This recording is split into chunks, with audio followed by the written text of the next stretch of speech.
ख्रिस्त में मेरे प्यारे भाइयों और बहनों, आप सबों को फादर एंथनी गोयल का जय यीशु। आज उपवास काल का तीसरा रविवार है, या हम बोलते हैं चालीसे का तीसरा रविवार। शायद आपका भी यह अनुभव होगा कि जब हम बस से यात्रा करते हैं तो रास्ते में बहुत सारे मंदिर आते हैं, मस्जिद आते हैं, गुरुद्वारा आते हैं या फिर चर्च आते हैं। और हम देखते हैं कि जैसे ही बस, चाहे चर्च हो, गुरुद्वारा हो, मंदिर हो या मस्जिद हो, उनके सामने से गुजरती है तो बस में बैठे यात्री कोई नमन करता है, कोई कान पकड़कर माफ़ी मांगता है, कोई श्रद्धा से अपना सर झुका देता है। ये हम सभी जन देखते हैं।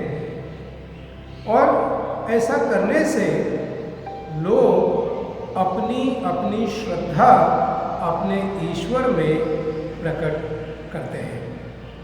लेकिन प्यारे भाइयों और बहनों, आज के दूसरे पाठ में संत पौल जो कुरिन्थियों को लिखते हैं अध्याय 6 वाक्य 9 में, वो हमसे कहते हैं कि आपका शरीर पवित्र आत्मा का मंदिर है और ईश्वर उसमें निवास करता है।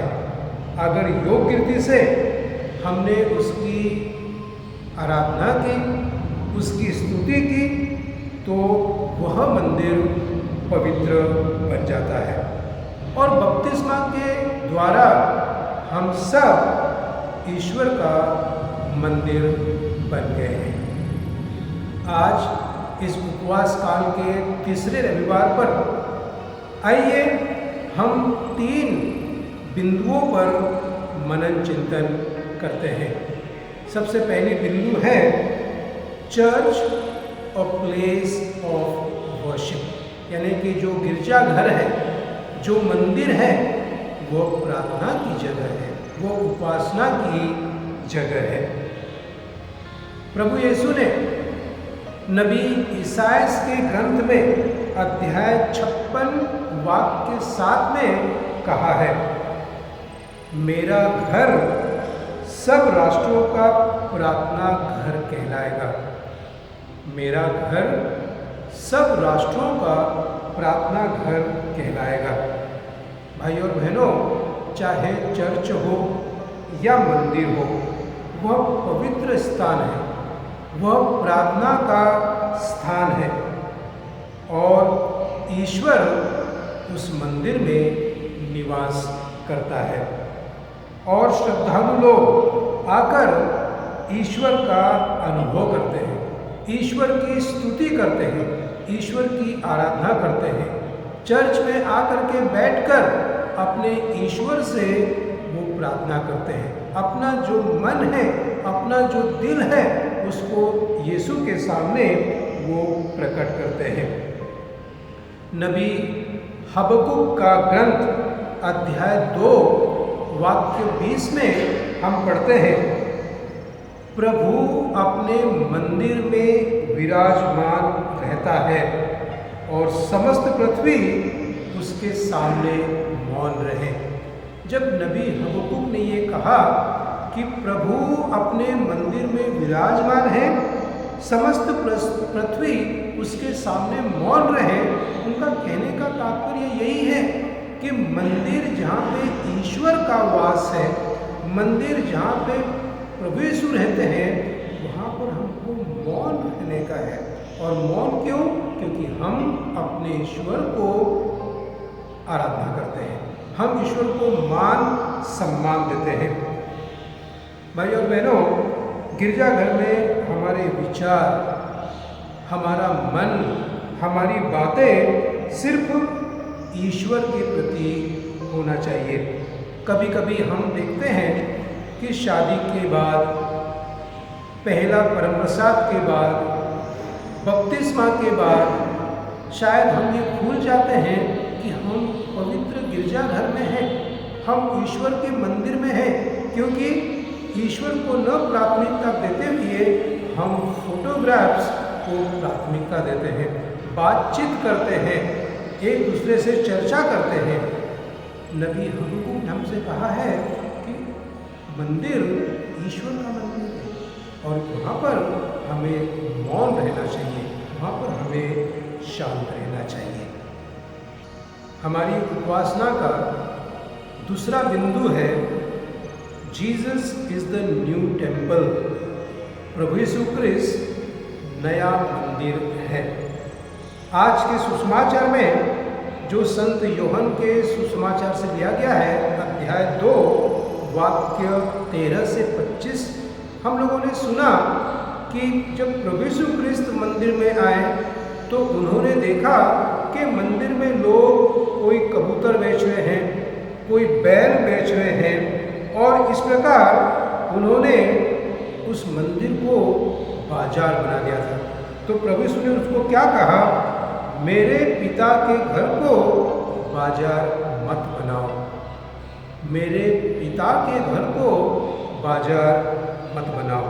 भाई और बहनों, ईसा ने देखा कि मंदिर में लोग तरह तरह की वस्तुएं बेच रहे हैं, जीव जंतु जानवर बेच रहे हैं, और उनको ये देखकर उनको बहुत गुस्सा आया। सुसमाचार कहता है कि उन्होंने रस्सियों का कोड़ा बनाया और सबको मंदिर से बाहर निकाल दिया, उनकी मेजों को उल्टा कर दिया, उनको उस मंदिर में उससे बाहर निकाल दिया। क्यों? क्योंकि मंदिर, प्रभु यीशु क्रिस्त कहते हैं कि उसके पिता का घर है। फिर से संत योहन के सुसमाचार में अध्याय 2 पद संख्या 19 में हम पढ़ते हैं, प्रभु यीशु क्रिस्त कहते हैं कि इस मंदिर को ढा दो और मैं इस मंदिर को 3 दिन में फिर से खड़ा कर दूंगा। लेकिन प्रभु यीशु क्रिस्त जिस मंदिर की बात करते थे वो था उनका अपना खुद का शरीर। इसीलिए हमने शुरुआत में कहा कि हमारा मनन चिंतन का जो दूसरा केंद्र बिंदु है वो है प्रभु यीशु क्रिस्त नया मंदिर। Jesus is the new temple. ईसा अपने शरीर के विषय में कह रहे थे और लोगों ने उन्हें यातना दी, लोगों ने उन्हें क्रूस पर चढ़ा दिया, लोगों ने उनको कांटों का मुकुट पहनाया और लोगों ने उनको क्रूस पर मार डाला। लेकिन प्रभु यीशु क्रिस्त अपने शब्दों के अनुसार वो पुनः जीवित हुए। 3 दिनों के बाद में वो फिर से जी उठे और यही प्रभु ने कहा था कि इस मंदिर को ढा दो और 3 दिन में मैं उसे फिर से खड़ा कर दूंगा। प्रभु यीशु क्रिस्त अपने शरीर रूपी मंदिर के बारे में लोगों को बता रहे थे। भाई और बहनों, ये कहकर हम आज के अपने तीसरे केंद्र बिंदु पर मनन चिंतन करेंगे और वो है हम भी, आप सभी भी ईश्वर के मंदिर हैं। संत मत्ती का सुसमाचार अध्याय 18 वाक्य 20 में हम पढ़ते हैं, जहाँ 2 या 3 मेरे नाम में इकट्ठे होते हैं वहाँ मैं उनके बीच में उपस्थित हूँ।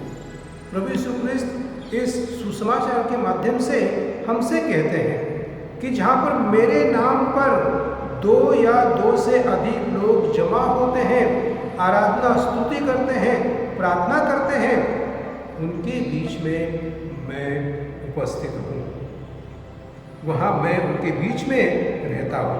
अर्थात कलीसिया यीशु का अंग है। हम सब प्रभु यीशु क्रिस्त के शरीर के अंग हैं और हमें इस मंदिर को पवित्र बनाए रखना है। संत पौलुस एक बार फिर से कुरिन्थियों के नाम संत पौल के पत्र में अध्याय 3 वाक्य 17 में हमसे कहते हैं, यदि कोई ईश्वर के मंदिर को नष्ट करेगा तो ईश्वर उसे नष्ट करेगा, क्योंकि ईश्वर का मंदिर पवित्र है और वह मंदिर आप है। संत पौल कह रहे भाई और बहनों कि ये जो हमारा शरीर है ये ईश्वर का मंदिर है, हम उसे नष्ट नहीं कर सकते हैं, और अगर हमने उसे नष्ट किया तो ईश्वर हमें नष्ट करेगा। इस मन मंदिर को, अपने दिल को, अपने जीवन को अपनी गंदी आदतों से, पापों से, शराब से, कुकर्मों से कभी कभी हम इसको गंदा बना देते हैं, हम उसको प्रभु से दूर ले जाते हैं।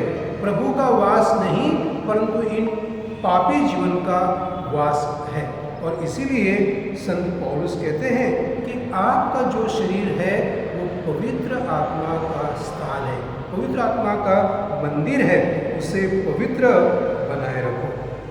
मेरे भाइयों और बहनों, चालीसे का समय एक बहुत ही अच्छा अवसर है हम सबों को आत्म परीक्षण करने के लिए कि मेरा जो जीवन है, प्रभु ने जो मेरे जीवन को एक मंदिर बनाया है, क्या मैं इस जीवन रूपी मंदिर को पवित्र रख रहा हूँ।